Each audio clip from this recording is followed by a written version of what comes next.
खबरों की शुरुआत करते हैं सरकार के कामकाज से।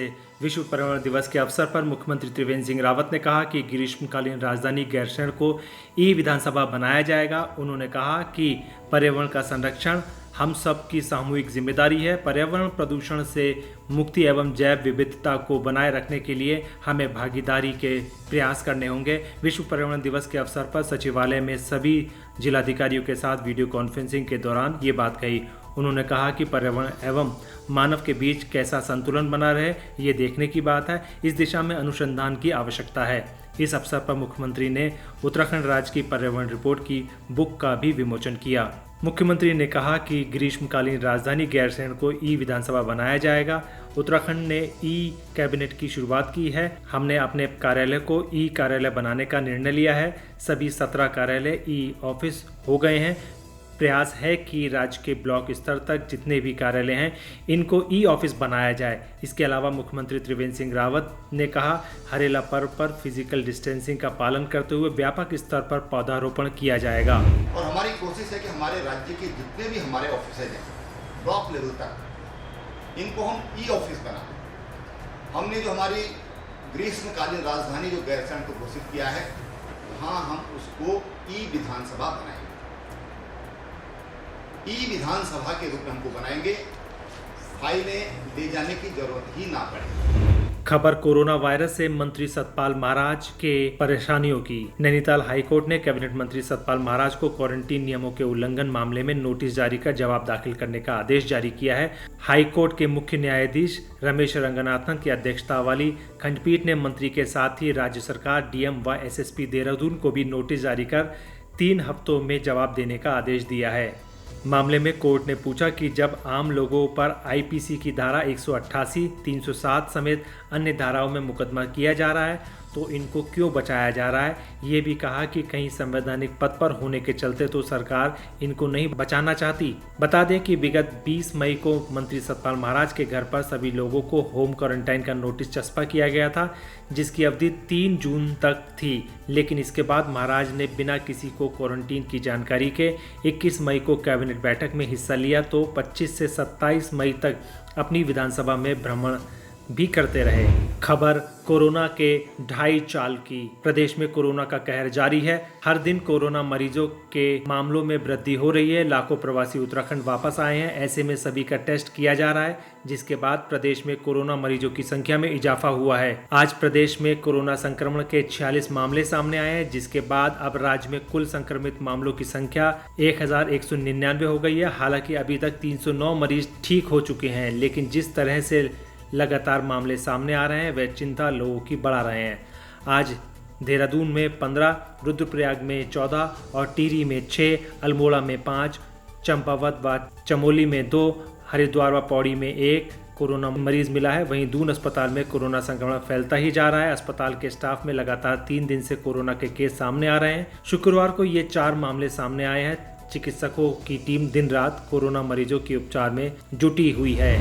खबर नैनीताल में प्रवासियों के क्वारंटीन की। जिले में बाहरी राज्यों से ट्रेन, बसों व निजी वाहनों से प्रवासियों की लगातार वापसी हो रही है, जिन्हें संस्थागत और होम क्वारंटाइन करना आवश्यक है। आज जिलाधिकारी सबिन बंसल ने बताया कि जिले में अब तक ग्रामीण क्षेत्रों में कुल 12,614 प्रवासी आ चुके हैं, जिन्हें ग्रामीण क्षेत्रों में ही होम अथवा संस्थागत क्वारंटीन किया गया है, जिसमें अब तक 7,567 प्रवासियों ने अपनी क्वारंटाइन अवधि भी पूरी कर ली है। उन्होंने बताया कि ग्रामीण क्षेत्रों में 8,873 प्रवासी क्वारंटीन किए गए हैं। खबर जनता जनार्दन की। खटीमा बाल विकास कार्यालय में कार्यरत आंगनवाड़ी सुपरवाइजर सुषमा जौहरी द्वारा बाल विकास परियोजना अधिकारी पर मानसिक उत्पीड़न का आरोप लगाते हुए आमरण अनशन शुरू कर दिया गया है। आमरण अनशन पर बैठने वाली आंगनवाड़ी सुपरवाइजर का कहना है कि खटीमा बाल विकास कार्यालय की प्रभारी CDPO मंजूलता यादव द्वारा बेवजह उनका मानसिक उत्पीड़न किया जा रहा है। उनके वहां लगातार आंगनबाड़ी में पोषक आहार का वितरण लगातार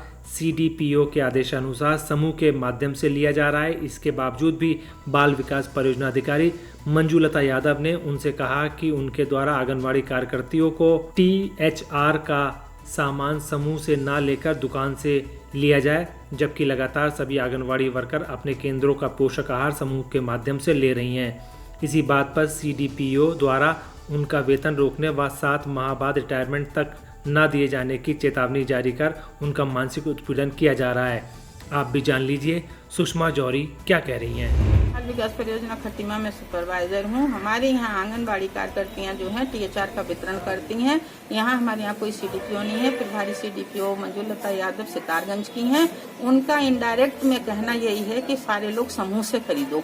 उनकी कोई समूह से बात हो रखी होगी और लड़कियां मेरी खरीद भी रही हैं। जनवरी से अब तक समूह से ही खरीदा है। इस बार इस महीने जून के THR के लिए किसी ने उनको झूठ कह दिया या मुझसे चिढ़ी थी। 22 तारीख को आई तो कह रही हैं कि फोन पे लड़कियां कह रही हैं कि तुम्हारी दुकानदार की CDPO से बात हो गई है, तुम THR ले लो। जबकि मैंने ऐसा कुछ नहीं कहा। जो बात कहती हैं उनका मैं जवाब देती हूँ। जबकि इस मामले में जब हमारी बात जिला कार्यक्रम अधिकारी उदय प्रताप सिंह से हुई तो उन्होंने कहा कि उनके माध्यम से उनके संज्ञान में ये प्रकरण लाया गया है। नियमानुसार बाल विकास परियोजना अधिकारी किसी विषय को लेकर कर्मचारियों को कारण बताओ नोटिस जारी कर सकती हैं। उसे नोटिस का जवाब देना होगा। अब आप जान लीजिए उदय प्रताप सिंह जिला कार्यक्रम अधिकारी ने क्या कहा। टेक होम राशन और फूड वितरण में उनको जो है एक स्पष्टीकरण उनका जारी किया गया है। नियमतः जो है कर्मचारी आचरण नियमावली के अनुसार किसी को जो है कोई भी अगर स्पष्टीकरण जारी होता है किसी कर्मचारी के लिए तो उस कर्मचारी के द्वारा जो है उसका जो है सुस्पष्ट जो है स्पष्टीकरण की व्याख्या बना करके अपने CDPO को देना चाहिए। खबर छात्रों द्वारा नए कीर्तिमान स्थापित करने की। ग्राफिकेरा के छात्रों ने प्रधानमंत्री नरेंद्र मोदी के मिशन के तहत देश भर के इंजीनियरिंग स्नातकों की इंटर्नशिप के लिए राष्ट्रीय पोर्टल तैयार करके एक और कीर्तिमान स्थापित किया है। इससे पहले ग्राफिकेरा के छात्र कई कीर्तिमान अपने नाम करा चुके हैं। All India technical education council में इंटर्नशिप के दौरान 2 छात्रों ने AICTE का ये पोर्टल ट्यूलिप तैयार किया है। पोर्टल के जरिए इंडस्ट्री और इंटर्नशिप करने वाले स्टूडेंट का एक ही जगह में उपलब्धता हो सकेगी।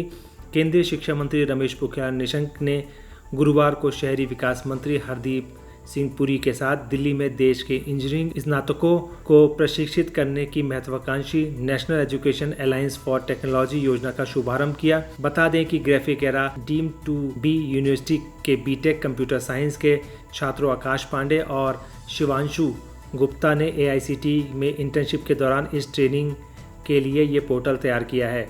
ग्राफिकेरा एजुकेशन ग्रुप के अध्यक्ष डॉक्टर कमल घनशाला ने इस उपलब्धि पर छात्र आकाश और शिवांशु को बधाई देते हुए कहा कि ग्राफिकेरा का माहौल आगे बढ़ाने और चुनौतियों पर विजय पाने के लिए प्रेरणा देता है। अब आप भी देखिए चेयरमैन अनिल डी क्या कहते हैं। Nirmala Sitharaman ji talked about providing internships to graduates in about 4,400 urban bodies.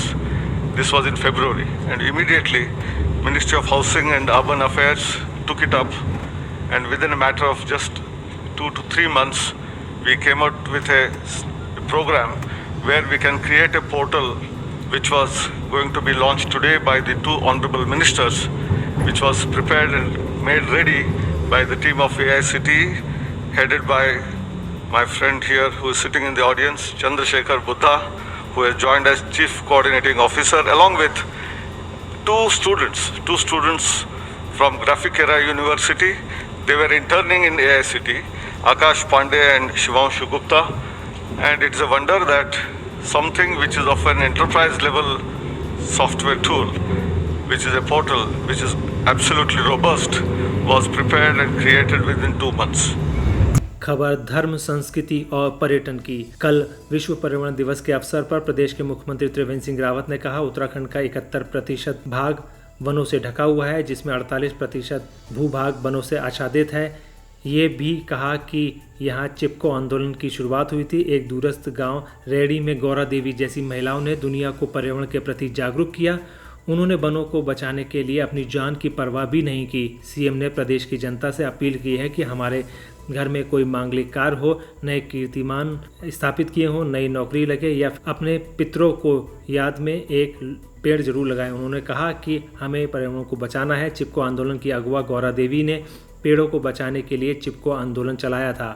बता दें कि चिपको आंदोलन की शुरुआत चमोली जिले में गोपेश्वर नाम के एक स्थान पर हुई थी। आंदोलन 1972 में शुरू हुआ था। जंगलों की अंधाधुंध और अवैध कटाई को रोकने के लिए इसकी शुरुआत की गई थी। आंदोलन में वनों की कटाई को रोकने के लिए गांव के पुरुष और महिलाएं पेड़ों से लिपट जाते थे और ठेकेदारों को पेड़ नहीं काटने देते थे। इस आंदोलन को देखते हुए केंद्र सरकार ने वन संरक्षण अधिनियम को भी बनाया था। दोस्तों, हमारा यह वीडियो आपको कैसा लगा आप हमें कमेंट बॉक्स में ज़रूर बताइएगा। अगर आप इसको YouTube पर देख रहे हैं तो हमारे चैनल को सब्सक्राइब करिए। अगर आप Facebook पर देख रहे हैं तो हमारे चैनल को लाइक करिए और हमारे पेज को फॉलो करें। नमस्कार।